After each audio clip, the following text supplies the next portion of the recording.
मैं समझता हूँ रूडा पाकिस्तान में देर आए दुरुस्त आए वाला हिसाब है। पहली दफ़ा एक अच्छे मंसूबे के साथ एक जैसे ये फ्लड आया उसके बाद रूडा को बहुत तनकीद का निशाना बनाया जा रहा है। आम प्लानिंग नहीं है। बिल्कुल ऐसे ही 300 साल का हिस्टोरिकल डाटा उठाया गया है। 300 साल के डाटा को बुनियाद बनाते हुए एक प्लानिंग की गई है। 3 गुना या 2 गुना से ज़्यादा बड़ा सैलाब भी आ जाएगा तो भी वो दरिया से बाहर लेकिन नहीं ये आ रूडा सकता। के मुकम्मल होने के बाद डेवलपमेंट लेकिन ऑब्वियसली अस्सलाम वालेकुम, मैं Mohammad Waqas Khan We Build Marketing से। आज मेरे साथ मौजूद हैं ग्रैंड सिटी के head of sales Ali Asad साहब। अस्सलाम वालेकुम, कैसे हैं आप? जी वालेकुम सलाम, अल्लाह का शुक्र है। अच्छा, आज हम कुछ आपसे सवाल करना चाह रहे हैं रूडा के मुतालिक और सैलाब के मुतालिक। पहले तो आप ये बताएं कि करंट सूरत हाल में आप इस सैलाब को कैसे देख रहे हैं? बिस्मिल्लाहिर्रहमानिर्रहीम जी, बड़ा जेन्युइन सवाल है। और इस वक्त जो हमारे शहर लाहौर में, बल्कि मैं समझता हूँ पूरे पंजाब में जो सिचुएशन प्रिवेल कर रही है फ्लड की, उस हवाले से हर बंदा जो है खौफ हरास फैला हुआ है हर बंदे में कि क्या शहर लाहौर आने वाले सालों में इस फ्लड से सेफ हो पाएगा या क्या सिचुएशन बनेगी। क्योंकि आपको पता है कि काफ़ी ऐसे इलाके हैं, क्योंकि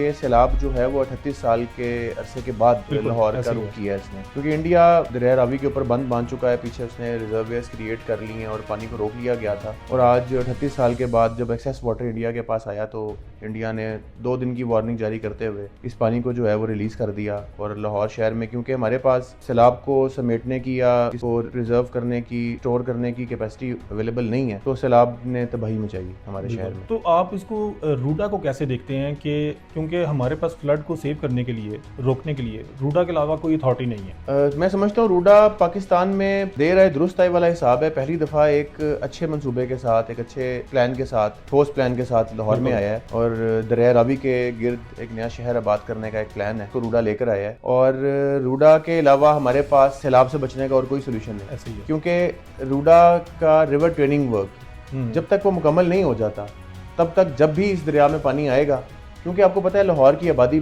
बड़ी तेज़ी से एक्सपैंड की है, पूरे पाकिस्तान की आबादी बड़ी तेज़ी से एक्सपैंड की है, लेकिन लाहौर क्योंकि पाकिस्तान के शहरों में सर फहरिस्त है। ज़्यादातर लोग मुख्तलिफ वजूहात की वजह से लाहौर शहर में आके बस जाते हैं, बसना पसंद करते हैं, जिसके अंदर बच्चों की एजुकेशन भी एक रीज़न है कि लोग बच्चों की एजुकेशन की वजह से छोटे शहरों से लाहौर का रुख करते हैं। कुछ कारोबारी हजरात अपने कारोबार की रीजन की वजह से लाहौर शहर में आके बस चुके हैं। कुछ जॉब पेशा लोग हैं जो जॉब्स की वजह से, क्योंकि बड़े शहर में अच्छी जॉब्स मिल जाती हैं, तो वो लाहौर में आके बस चुके हैं। कुछ मेडिकल रीजंस भी हैं कि कुछ लोगों की ऐसी, क्योंकि आपको पता है छोटे शहरों में आज भी पाकिस्तान में वो मेडिकल फैसिलिटीज अवेलेबल नहीं है जो शहर लाहौर जैसे बड़े शहर में मिल जाती हैं। जी ऐसे ही। और अगर हम कंपेयर करें इसको कराची के साथ या दूसरे किसी बड़े शहर के साथ, तो लाहौर की सिचुएशन इसलिए बेहतर है क्योंकि यहाँ पे एक लॉ एंड ऑर्डर सिचुएशन जो है वो बेहतर है। कराची में थोड़ा सा इशू ये होता है कि वहाँ पे लोग अपने आप को सेफ फील नहीं करते।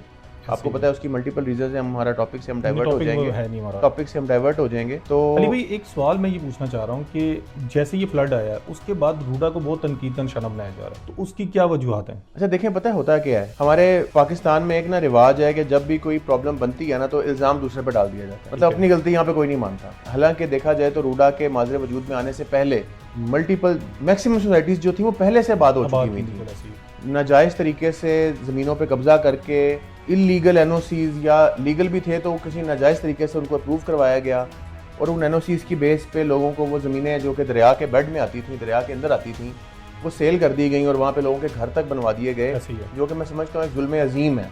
तारीख में इससे बड़ा जुल्म नहीं हो सकता, क्योंकि एक इंसान अपना घर बनाने के लिए अपनी पूरी ज़िंदगी की जो मेहनत और जमा पूंजी होती है वो लगा देता है, और वो घर बनाने के बाद अगर उसके अंदर पानी आ जाए, और तबाहकारी की वीडियोस आपने भी देखी होंगी। लेकिन अली भाई मुझे ये बताएंगे इसमें रूडा का क्या अमल दखल है? मैं उसी तरफ आ रहा था बेसिकली। अब ये सब कुछ तो मैं कहता हूँ कि एक मिनट के लिए हम तसव्वुर करते हैं कि रूडा माजरे वजूद में ही नहीं आया, रूडा एग्जिस्ट ही नहीं करता, ठीक है, और इस दरिया में पानी आ जाता है, तो क्या ये पानी घरों में नहीं जाना था?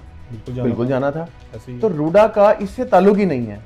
ये बेसिकली रूडा को के कंधे पे रख के बंदूक चलाई जा रही है। रूडा को इल्जाम दिया जा रहा है कि सारा मवाद रूडा पे डाल दें, ठीक है, क्योंकि इनके लिए इजी टारगेट है रूडा, इसके ऊपर डाल दो सारा कुछ, ठीक है। अब देखिए इसके पीछे कॉन्सेप्ट है, पढ़े लिखे लोग तो समझ जाएंगे इस चीज को। जो रूडा है उसने रिवर ट्रेनिंग वर्क्स करने हैं। रिवर ट्रेनिंग वर्क्स दुनिया में जब भी जहाँ से भी दरिया गुजरते हैं, जिन शहरों से भी गुजरते हैं, थर्ड वर्ल्ड कंट्रीज की बात करें जो तरक्की याफ्ता ममालिक हैं, तो उसमें दरियाओं को समेटा जाता है। रिवर ट्रेनिंग वर्क्स के जरिए रिटेनिंग वॉल्स क्रिएट की जाती हैं, दरियाओं को एक बंद बांध के एक रिटेनिंग वॉल्स क्रिएट करके डायरेक्शन दी जाती है, ट्रेनिंग की जाती है रिवर की, ताकि रिवर अपनी ट्रेनिंग के बाद अपने चैनल से गुजरे, जिस चैनल को हमने बनाया है, इंसानों ने बनाया है।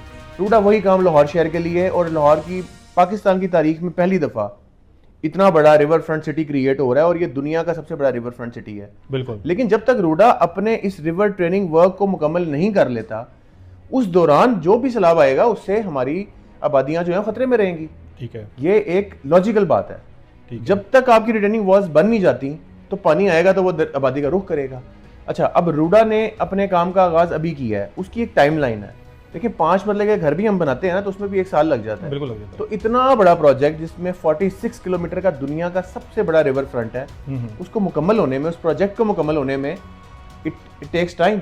तो वो वक्त जब तक हम गुजार नहीं लेते या जब तक वो रिवर ट्रेनिंग वर्क मुकम्मल हो नहीं जाता, तब तक हमारे ये आबादियां जो बन चुकी हैं खतरे में रहेंगी। लेकिन इसमें मुझे आप ये बताएं कि अगर इनकी डेवलपमेंट मुकम्मल हो जाती है तो उसके बाद क्या गारंटी है कि आने वाले दिनों में अगर सैलाब आता है तो उससे नुकसान नहीं होगा? देखें, बात इस तरह से है कि ये काम कोई तारीख में पहली दफ़ा नहीं हो रहा, बल्कि पाकिस्तान लेट है अपने काम में, रिवर ट्रेनिंग वर्क्स में। ठीक है। हम ज़्यादा दूर नहीं जाते, हम अपने हमसाया मुल्क इंडिया की एग्जांपल ले लेते हैं। इंडिया ने रिवर ट्रेनिंग वर्क्स करते हुए अपने इन दरियाओं के ऊपर शहर आबाद कर ली हैं। ठीक है। 2016 में, 2015 में उन्होंने आगाज़ किया था। 2022 की ड्रोन फुटेजेस और डिफरेंट वीडियोस इंटरनेट यूट्यूब पे अवेलेबल हैं। आप साबरमती रिवर फ्रंट को सर्च करें यूट्यूब के ऊपर तो आपको इंडिया की रिवर फ्रंट सिटी नज़र आ जाएगी। बिल्कुल। यही सेम मॉडल जो हम यहाँ पे अब अडॉप्ट कर रहे हैं, इंडिया ने ऑलरेडी कर लिया हुआ था।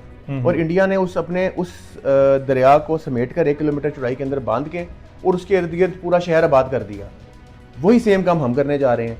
अच्छा, अब अगली बात करते हैं।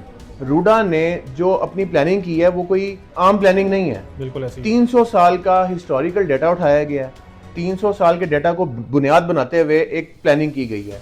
फॉर एग्जाम्पल अभी रिसेंट जो ये दरिया में जो सैलाब आया है, सिचुएशन को अगर हम देखें, स्टडी करें तो 2 लाख कुछ हज़ार क्यूसिक का पानी जो है वो यहाँ से गुजरा है। ऐसे ही है। अब इस 2 लाख कुछ हज़ार क्यूसिक के ऊपर हमारी आबादियों का ये हाल हो गया कि यहाँ पे बिल्कुल पानी ने मार कर दी है। रूडा की जो प्लानिंग है वो 6 लाख क्यूसिक के ऊपर की जा रही है। ठीक है। 6-6.5 लाख क्यूसिक के ऊपर। ये बहुत बड़ा फिगर है। तो जितना सैलाब इस वक्त आया है, इससे अगर 3 गुना या 2 गुना से ज्यादा बड़ा सैलाब भी आ जाएगा तो भी वो दरिया से बाहर नहीं आ रूडा के मुकम्मल होने के बाद डेवलपमेंट, लेकिन ऑब्वियसली